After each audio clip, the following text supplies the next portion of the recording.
कंधमाल जिला Raikia block Bhajpa पक्षर operation सिंदूर पराक्रम शोभायात्रा कार्यक्रम आयोजन हो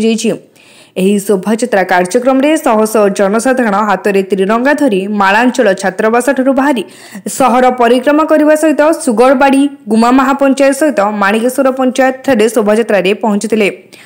ऑपरेशन सिंदूर सफलता परिप्रेक्षी में भारतीय सेनाबाहिनी त्याग और बलिदान को सम्मान जणाइबा सकाशे त्रिरंगा पताका ध्वजा उड़ाई शांतिपूर्ण भाव भारतीय वीर जवान मान को सम्मान जणाई सेमानक साहस को आहरी सशक्त करने उद्देश्य जाति धर्म वर्ण निर्विशेष समस्त एकत्रित होई भारत माता की जयध्वनि रे सहर प्रकंपित होता देखा मिलता।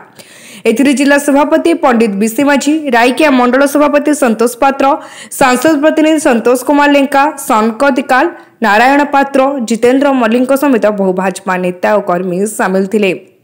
से सिंदूर जवाब सिंदूर सांगे देइचंती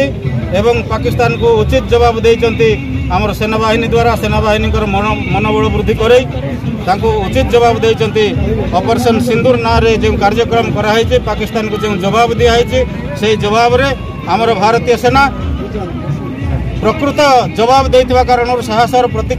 हेइथिबा कारणर से जवान मान को उत्साहित करने आज सारा भारत वर्ष रे एही प्रकार कार्यक्रम करा जाउची जे जवान मान साथ सारा भारत वर्षर जनसाधारण अछंती एही प्रकार भावना तैयारी हो जवान मानकर उत्साह वृद्धि हो से बोली कार्यक्रम सारा भारत वर्ष रे तीर्थराजी पर आक्रमण होता से परिप्रेक्षी में भारतीय सेना पक्षर ऑपरेशन सिंदूर कार्यक्रम आरंभ होता से यही परिप्रेक्षी में रायकिया ब्लॉक प्रशासन पुलिस प्रशासन और सर्वसाधारण सर्व माने दल विषय समस्त नेतृत्व रायकिया ब्लॉक प्रशासन तरफ समस्त नेतृत्व नहीं रायकियार समस्त कार्यकर्ता बर्तमान यही सिंदूर ऑपरेशन सिंदूर परिप्रेक्षी में आमर बाइक शोभा यात्रा और पद शोभा यात्रा करार रायकिया ब्लॉक 12 पंचायत आम कभर करूँ यही ऑपरेशन सिंदूर कार्यक्रम करा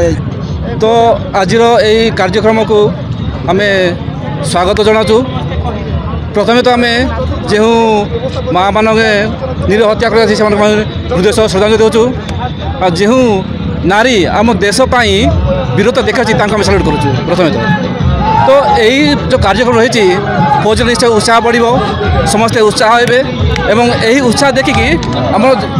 जो युवक माने युवती माने फौज रे जावाक आहरी आतुर हेबे या गोटे से स्वागत योग्य प्रोग्राम आम पूर्व सैनिक संघ रायकिया तरफ शत शत आम स्वागत जनाऊँ। रायकिया नृसिंह चरण दास को रिपोर्ट तीर्थक्षेत्र लाइव।